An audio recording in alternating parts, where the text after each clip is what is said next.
importancia de estar en esta colección. Y por supuesto agradecer a nuestra familia, amigos, hermanos, parejas que están por aquí, que nos han apoyado y nos han aguantado durante 28 años que llevamos juntos. Y lo que les queda. Sí. El otro día hablaba con Teresa, ¿no? Que ojalá estas sean como las bodas de plata, ¿no? José y yo hacemos ahora 28 años. En mayo haremos 29 años juntos, ¿no? Entonces es como, bueno, un poco una manera de celebrar esas bodas de plata. Ojalá podamos, aunque sea con un chacatac, llegar a las bodas de oro con otro formato. Para nosotros es un auténtico honor estar en esta colección, porque quien no la conozca, hay, bueno, pues todos estos artistas maravillosos que tenemos a nuestro alrededor, pues forman parte de esta colección. Imagínense el orgullo para nosotros. Para nosotros que cuando estábamos estudiando en la Facultad de Bellas Artes, allá por los principios de los 90, pues esta edición, esta colección, para nosotros nos servía de guía, ¿no? Nosotros, pues me acuerdo de la Facultad de Bellas Artes, pues siempre estar con el libro de Gonzalo González de aquella época, con el libro de Oramas, con el libro de Néstor de la Torre, siempre estábamos consultando los libros de la BAC, ¿no? de la Biblioteca de Artistas Canarios, que antes se llamaba SOCAEM. SOCAEM era como la editorial. Nunca se llamó SOCAEM. No, nunca se llamó, estaba patrocinado. La empresa se llamaba SOCAEM y la colección se llamaba Biblioteca de Artistas Canarios, y ahora hace unos años cambiamos de Biblioteca de Artistas de Canarias. Sí. Preferencia por una cuestión de género más apropiada. El caso que nosotros le llamábamos o los libros negros, que todavía hay gente que la conoce como los libros negros, o los libros de SOCAEM. Y deseábamos, era un sueño literal estar aquí. Y hubo una época en la que se dejó de hacer la colección y, o sea, dejaron de editar los libros, y entonces, bueno, nosotros pensamos que ya, bueno, ya nunca más íbamos a, o sea, que claro, como lo estaban haciendo, dijimos, bueno, pues nunca estaremos, pero si se hacen de nuevo, ojalá estemos. Y teníamos una quedada que con la palabra de SOCAEM, que era que cuando, bueno, cuéntalo tú. Nos sacábamos, o sea, ven que en todas las ediciones siempre las últimas páginas pues es para hablar de la biografía del artista, y siempre se incluyen fotos pues con otros artistas, fotos de su trayectoria, de exposiciones. Entonces nosotros cuando nos sacábamos una foto siempre decíamos que era para el libro de SOCAEM, para esa última página. Y en vez de decir whisky, decíamos SOCAEM. Vamos a sacar la foto para SOCAEM. Era un cachondeo, pero es cierto que Cecilia y yo, desde que estábamos en la facultad, era una ilusión enorme el poder estar incluidos en esta colección. Y claro, cuando nos han propuesto participar, pues para nosotros ha sido poner una pica en Flandes, o sea, para nosotros es un... Sí, es como pertenecer a esta historia, que bueno, que este museo en concreto también como que la contiene, ¿no? Porque realmente tiene una colección absolutamente impresionante de arte producido en Canarias. No digo de artistas solamente de Canarias, porque hay también de artistas que han tenido alguna vinculación con la isla, ¿no? Desde Donald Beckler, Dos Pupil, Alice Esteban y Steve Maltin, bueno, toda esa generación de artistas que estuvieron trabajando con Ángel Luis, bueno, con Leyen Becker. Bueno, el caso que estamos muy contentos, y sobre todo de que este contexto, como es este museo, pues nos haya acogido, ¿no? Aquí tenemos al señor Ramiro Carrillo, que ha escrito, insisto, un texto absolutamente recomendable. Maravilloso, yo me emocioné cuando terminé de leerlo. Me llamó y me dijo, tío, me eché a llorar. Sí, tengo que reconocerlo. ¿Sabes? Y nos han escrito más textos, pero no sé por qué tenía un aroma, ¿sabes? A los libros de aventura de Stevenson, no sé, tienen que leerse el texto, pero el texto... Bueno, si quieren. Bueno, está claro, pero vamos, que sí, estamos muy agradecidos. Sobre todo que cuando nos propusieron el libro, inmediatamente pensamos en Ramiro, no podía ser otra persona que ha escrito un montón sobre nosotros. En Martín y Sicilia, la I del medio es el Ramiro. Él no quiere que digamos eso, pero es así.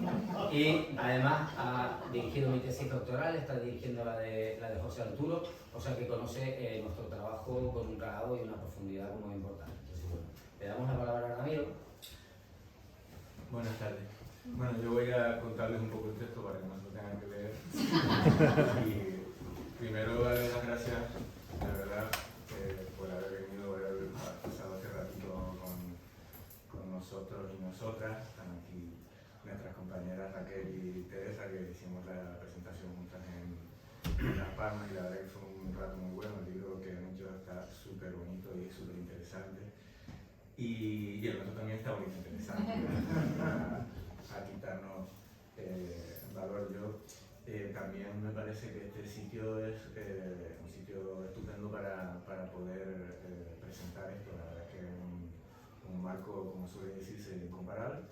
Y sobre todo también quería dar las gracias no solo a Colección y a la Viceconsejería, sino sobre todo a Javi y José por haberme invitado, porque ellos fueron los que me invitaron, o sea, digamos, la propuesta de editar el libro se la hicieron a ellos, y ellos me eligieron a mí, por así decirlo, y para mí fue una super felicidad, porque pues a mí también me hacía muchísima ilusión escribir esto, porque yo los conozco. Ellos están juntos hace 28 años, pues yo los conozco de hace 28 años, y ellos se conocen 2 años más que yo, o sea que realmente tenemos mucha intimidad, somos muy amigos. Yo les di clase en aquella época, les di clase en tercer curso de Bellas Artes. Muchos años después nos confesamos que nos caíamos mal. Nos confesamos que nos caíamos mal un mes después de estar en el Chola tomándonos cerveza. Entonces, Eso fue así. Pero las primeras impresiones no son las que cuentan. ellos me caían horrible, ellos me dijeron cómo me llamaban a mí, no lo puedo decir aquí.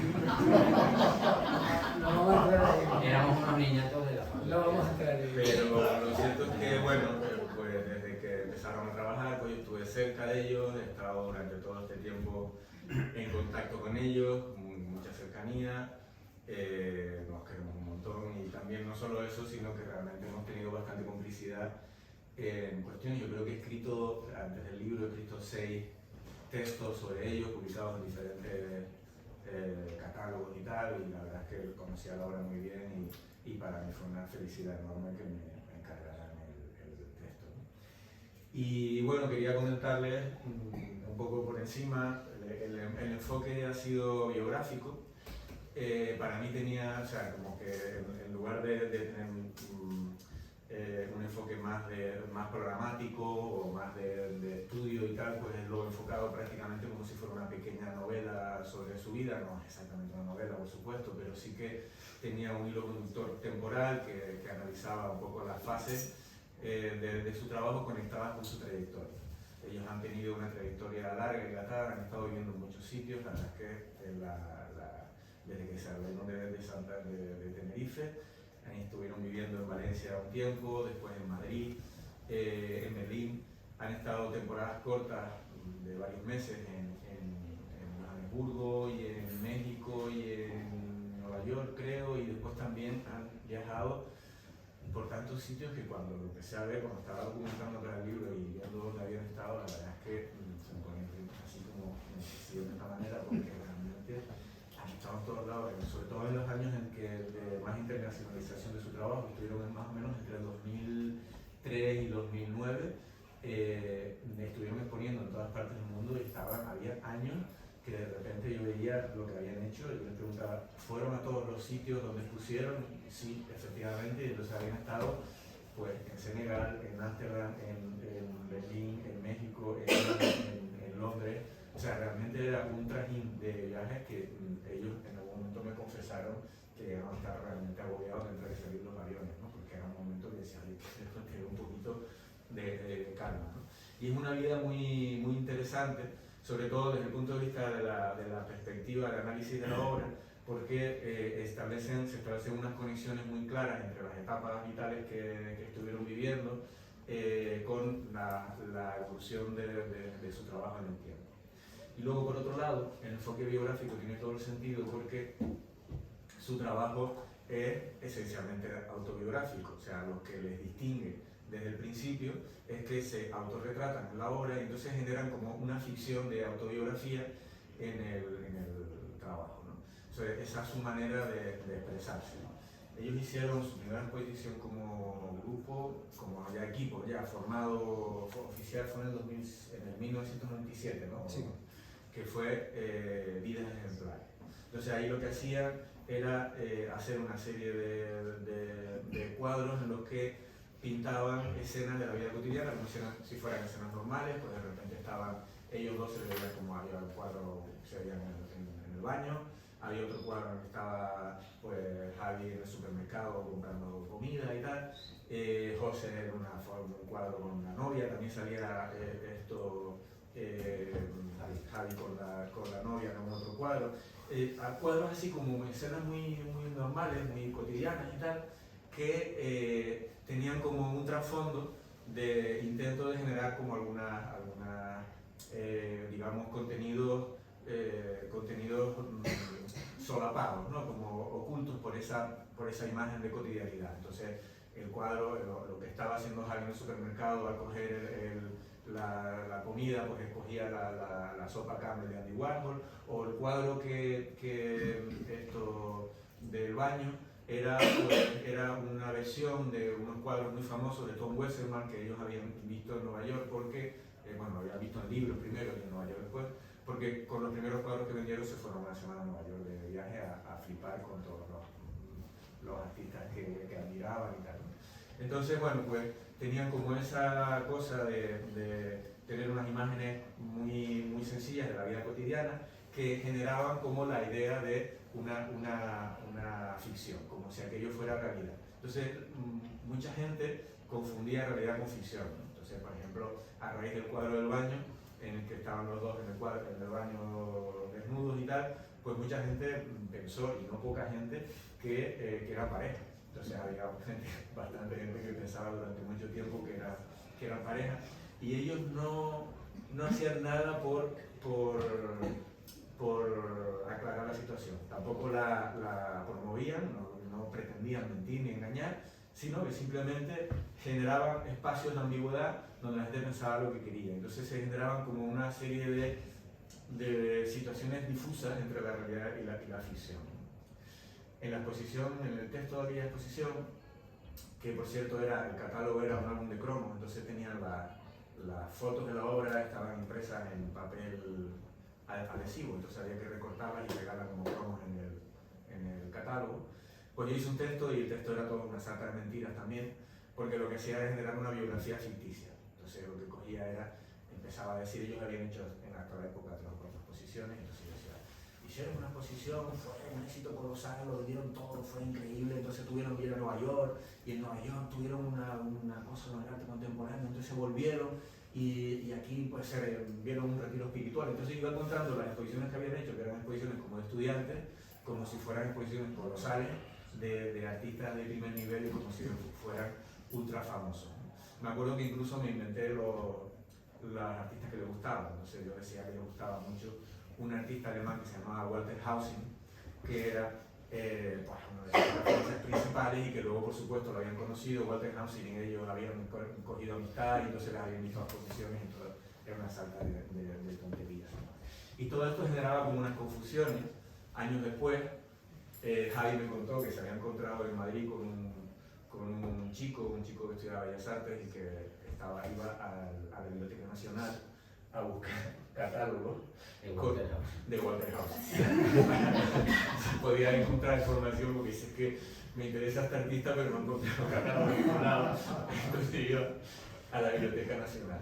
Y aunque es verdad que esto es una cosa anecdótica, ¿no? Que pasó una vez y tal, sí que genera la idea de cómo se generaban conflictos entre la realidad y la ficción en ella.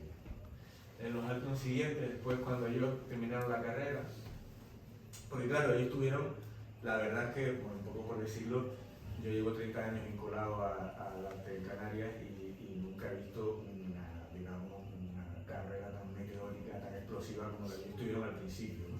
Pusieron en esta posición, sobre la marcha empezaron a trabajar con una galería, el año siguiente se fueron a Arco, expusieron en Valencia, después tuvieron contacto con una galería en Barcelona, o sea que fue como muy rápido todo y sin haber terminado la carrera estaban como en todas partes, ¿no? Entonces cuando ellos terminaron la carrera me acuerdo que vinieron a hablar conmigo porque me pidieron consejo, ¿no? En aquella época yo sabía muchas cosas, ahora ya no sé tantas cosas, pero en aquella época sí. Entonces me dijeron, oye, mira, que no sabemos muy bien qué hacer, ¿qué crees que podemos hacer? Podríamos irnos a Madrid, que estaría guay, nos vamos para allá, nos salimos fuera, vivimos la experiencia madrileña, nos quedamos aquí trabajando y tal. Entonces yo, que soy muy sensato, les dije, mira, irse a Madrid es un disparate porque van allí, se van a estar una pasta, van a estar todo el día disparatados y no van a poder pintar y tal, porque es un mundo muy loco. Quédense aquí, hacen una obra seria, quedan sensatos y tal y cual, y hacen un trabajo coherente, y con ese trabajo ya lo pueden promocionar fuera y tal. Y ellos inmediatamente cogieron los vatos y se fueron a Madrid. Entonces se inauguró una época de asesoramiento en la que ellos me piden consejo y yo les digo lo que me parece, entonces ya saben que tienen que hacerlo. Bueno, eso no es tanto, No es cierto. no es tan cierto, porque realmente sí le hacíamos caso en algunas cosas, ¿no? O sea, desde luego, en cuestiones estratégicas estaba claro que Ramiro estaba un poco despistado. Y de hecho, recuerdo que cuando vino a Arco a ver nuestra primera participación en el 98 en la feria, él se enfadó, o sea, estaba bien mosqueado, o sea, estaba como a disgusto porque, no sé muy bien por qué, estaba mosqueado, o sea, le jodió que nos hubiéramos ido, ¿no? Yo lo entiendo porque habíamos hecho una pandillita y yo entiendo que si se va uno de la pandilla, pues esas marchas que nos cogíamos y tal, pues ya no eran lo mismo, yo lo entiendo, pero pasamos de él y nos mandamos a mover. Bueno, nosotros recordamos la visita a Arco de manera distinta. Pero bueno, lo cierto es que ellos dos estuvieron durante varios años sobre todo buscando el punto adecuado de la pintura. Estuvieron unos cuantos años como experimentando mucho, sobre todo para encontrar la resolución al problema que todavía el otro día estuvimos hablando, que todavía no han encontrado, que es la resolución de cómo pintar cuadros a cuatro manos. Porque en principio, cuando uno ve la trayectoria de los cuadros que han pintado, parece como fácil, pero tengan en cuenta que son dos personas distintas, con dos criterios diferentes, son personas diferentes, comparten lógicamente un ideario, pero son personas diferentes y su forma de pintar es distinta. Uno es más preciso, le gusta más el dibujo, es más detallista, el otro es más expansivo, más colorista, más pictórico y más expresivo. Entonces cuadrar esos dos historias en un cuadro solo, con un único criterio, ha sido realmente un problema. Cada cuadro, en su caso, ha sido un tema de conversación. Los cuadros son producto de conversaciones, a veces conversaciones tensas, y sobre todo muy, muy interesantes. Durante 4 o 5 años estuvieron tanteando, sobre todo con los registros pictóricos, sin encontrar un registro definitivo, yo creo. En aquella época pintaron algunos de los cuadros más feos que pudieron llegar a ser, y también pintaron algunos de los cuadros más sorprendentes, más extravagantes, que uno lo ve ahora y dice, ostras, qué cosa más sí, como cuadros muy bizarros, muy curiosos. Pero hacia 2001 encontraron ya un punto de conexión, que yo creo que ya es estándar, y encontraron ese modelo pictórico que ellos han llamado la pintura de grado cero, más bien, como una pintura neutral. Yo lo he llamado pintura de consenso, ¿no? Una pintura muy neutral, cuyo estilo es no tener estilo. O mejor dicho, su estilo es la neutralidad, es un estilo consensuado que puede ser pintado también por ellos, que puede ser intercambiable, que una mano puede terminar el cuadro o lo puede terminar la otra. O sea, que hay como no tiene su estilo, no tiene una marca de artista, en el sentido de que tiene una marca de artista Van Gogh, ¿no? Que todo el mundo reconoce sus cuadros, sino que ellos, sus cuadros son como funcionales, son como operativos, ¿no? Y digamos, el registro pictórico es neutral y lo que importa es la imagen, ¿no? La naturaleza de la imagen, ¿no? Eso lo alcanzaron sobre 2001. En aquella época también alcanzaron, digamos, su estilo más maduro en cuanto a las temáticas eran cada vez más intensas, y empezó a suceder que empezaron a pintar sobre todo escenas más naturales, no forzadas. Por ejemplo, esto es una escena forzada, ¿no? Ahí están pintando aludiendo a Rembrandt, pintan como una figura extraña. Lo que está haciendo José Arturo es aparecer en un cuadro de Rembrandt. Aquí están emulando la visión anatomía también de Rembrandt. Son como cuadros forzados, ¿no? Pero esto es del año 98.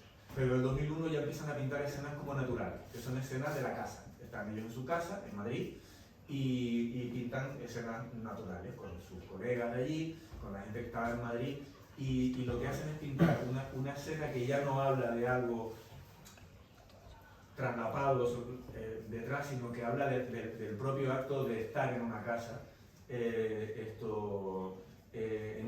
una vivienda, y entonces empiezan a hablar de la vida contemporánea, ¿no? De cómo es la vida contemporánea de la gente pues, de su edad, de cómo ha cambiado con el tema de la modernidad, de la posmodernidad. Ya no hay un trabajo fijo, ya hay las familias no son nucleares, hay familias disgregadas donde las relaciones se establecen por gente que está pasando por los mismos sitios, porque comparten lugares provisionales y tal. Su casa era un lugar provisional donde pasaba un montón de gente y la gente aparecía en los cuadros.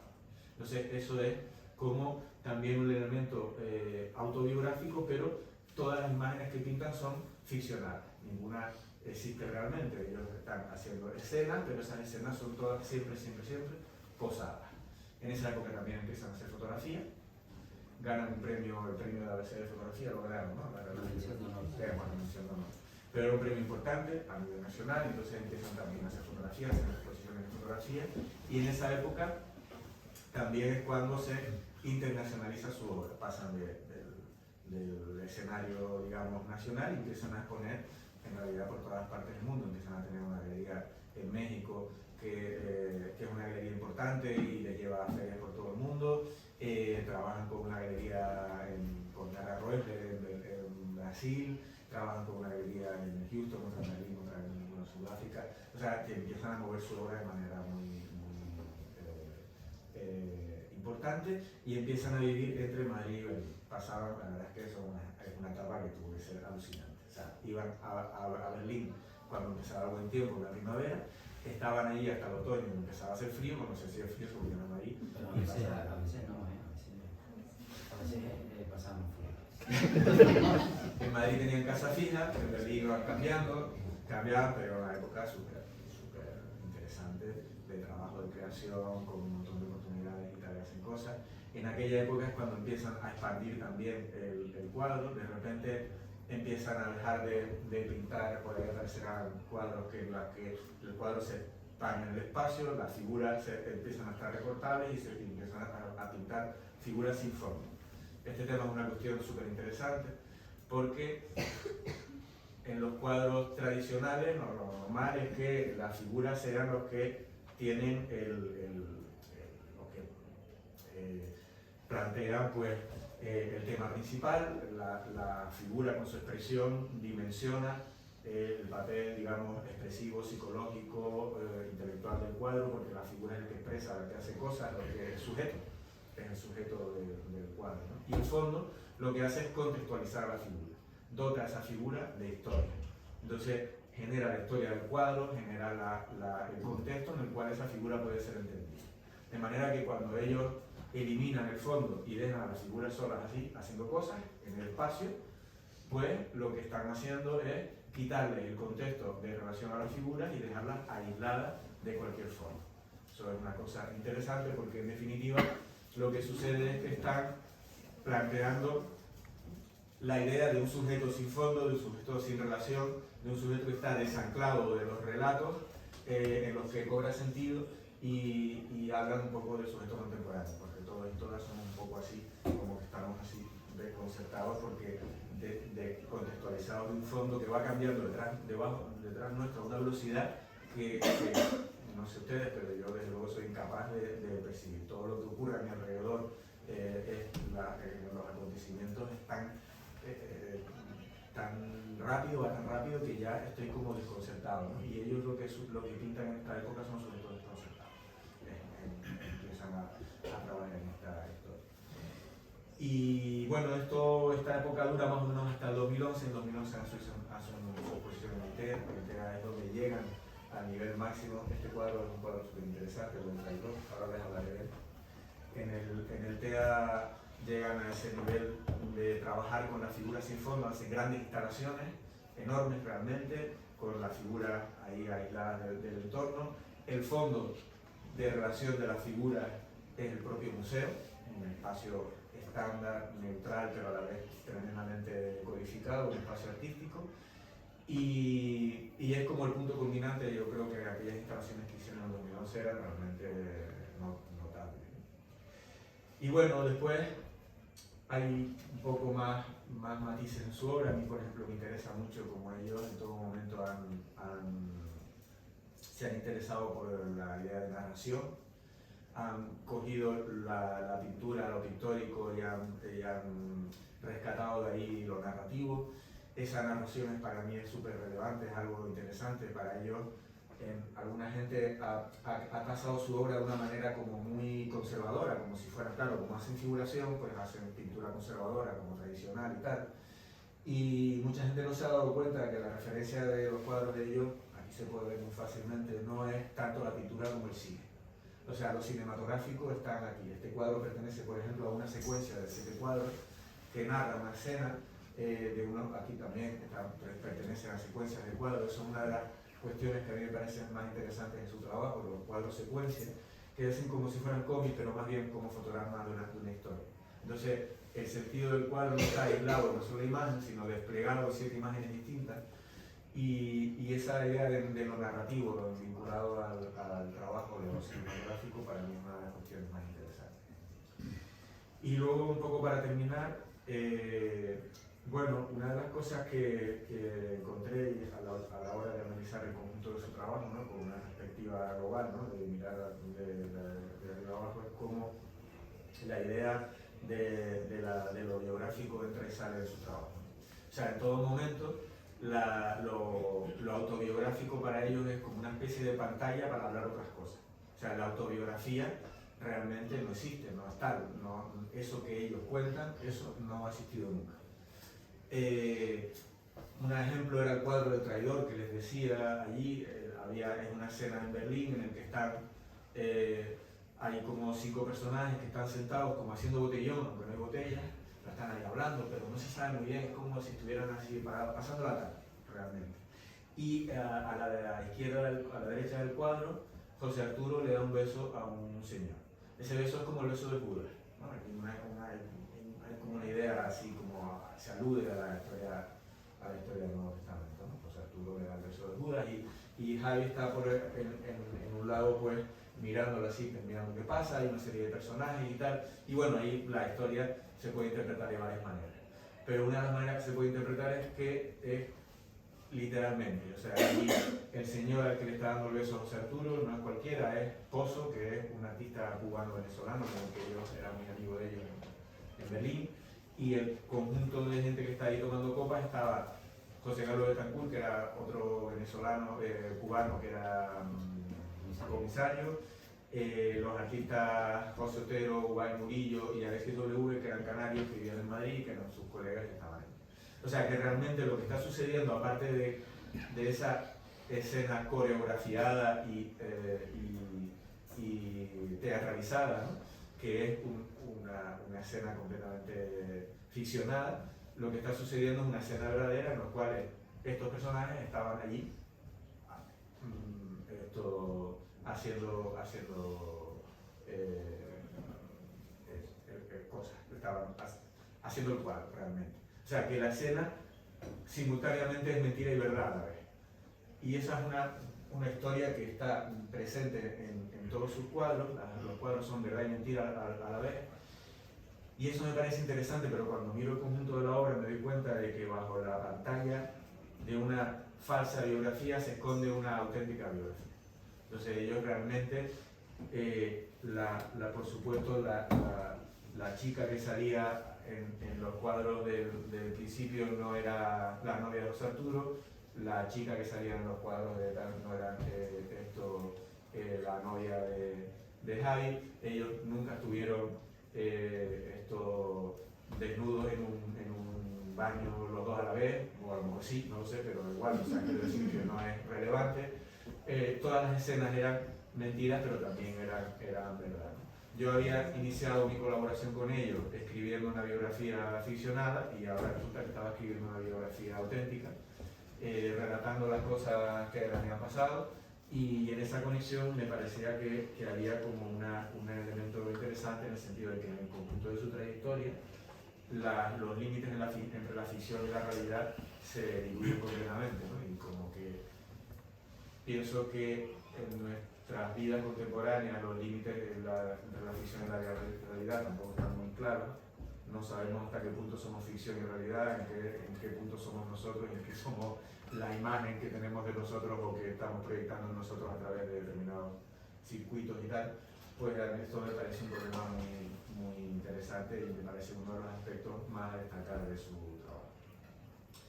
Y nada más, no sé qué... Pues bueno, como nos hemos pasado un poquito así de tiempo, no me gustaría terminar sin aportar unas cosas a colación de lo que ha dicho Ramiro, que ha repetido dos de los problemas que salieron en la regenta. Es verdad que no somos pareja, pero somos como un matrimonio, ya son muchos años, y en los matrimonios, yo creo que los buenos y en fin, en todas las casas se cuecen habas, ¿no? Y nuestro clic, ese motivo de conflicto que a lo mejor, yo no sé, en matrimonio, yo no tengo hijos ni hijas, pero sé que a veces es un motivo de conflicto, hay cosas, ¿no?, que pasan por el nuestro. El conflicto tiene que ver con el trabajo. No tenemos conflictos en nuestra vida personal, o sea, los conflictos siempre están dentro de la discusión o del diálogo que tenemos previo a la producción de la obra. Esa es una parte, esa es como un conflicto medio amable. Luego, nuestro hijo se llama, lo que dijo Ramiro, grado Xerox, que es una palabra que se la robamos a José Luis Brea en el libro este de las auras frías, que era como que reflexionaba sobre ese grado cero de que le haces un electro al cuadro y es plano, ¿sabes? Que es como que no tiene registros. Es verdad que éramos dos y estábamos y perseguíamos que creíamos de verdad que no podíamos ser los dos geniales, por tanto no podíamos tener una pincelada genial, no podía haber un gesto que se trasladara a la pintura, y entonces buscábamos como el anular, precisamente, siempre hemos tenido un negociado con nuestros egos, nos hemos dado permiso siempre a pintar sobre lo pintado, ¿no? Sí, o sea, es una norma, o sea, no una norma, o sea, en el proceso de producción de la obra, pues los dos le metemos manos al cuadro y vamos un poco viendo, ¿sabes?, planificando por dónde va a ir la pincelada, por dónde va a ir todas las estrategias para resolver el conflicto, ¿sabes?, porque cada cuadro, ¿sabes?, es un conflicto. Y claro, nos pisamos las pinceladas. Yo a lo mejor estoy pintando durante toda una tarde y después llega el día siguiente Javi y no tiene que pedir permiso para pintar encima de lo que yo he pintado, ¿no? O sea, y claro, yo me encuentro una sorpresa cuando voy al día siguiente y veo que el trabajo de un día pues ha desaparecido. Ese es el juego, ese es el juego que nos planteamos, ¿no? El pintar lo pintado hasta que llegamos y nos sentamos y decidimos si estamos contentos con lo que estamos viendo, ¿no? Y si hace falta una pincelada más o no. Claro, yo diría más que una sorpresa, un disgusto, porque nos hemos llevado muchos disgustos, ¿no? Porque yo creo que sigue siendo, lo dijimos el otro día, el punto ese de roce entre nosotros, ¿no? Que es cómo resolver o cómo darle el acabado final al cuadro o cómo abordarlo. Pero quizás lo que decías tú, eso es lo que lo mantiene un poco vivo, ¿no?, el proceso, ¿verdad? Sí, yo creo que esa es la chispa del proceso, ¿sabes? La chispa que mantiene, que enciende el motor del proceso creativo, ¿no? El encontrar problemas, el resolver el tuerto, ¿no? Es lo que tenemos tanto dentro del propio espacio pictórico como todo lo que rodea al proceso creativo de un artista. Sí, y luego por último también comentaste, y ya terminamos y les damos paso. Cuando comentabas el tema de que habíamos un poco llegado al puerto ese de la figura sin fondo, estamos en eso ahora. O sea, ahora presentaremos el 15 de diciembre una exposición en la Galería Artisar que va un poco de eso, ¿no? Que nos hemos metido a hacer una lección de anatomía a la propia construcción de la imagen, no solo la nuestra, sino todo lo que vemos aquí, ¿no? Lo que pasa es que a través de nuestras imágenes. Y sí, la cuña publicitaria la acabamos de meter, o sea, el día 15 de diciembre, que cae un viernes, a las 7 de la tarde estaremos aquí en La Laguna, en la Galería Artisar. Espero vernos a todos por ahí. Nosotros metimos la cuña publicitaria y Ramiro hizo spoiler. Yo entiendo que ahora no tengan ganas de leerse el libro porque es que lo ha contado todo. Bueno, pero hay otros detalles marujeros y aventuras y desventuras. No queremos dilatarnos más para dar paso a las 12.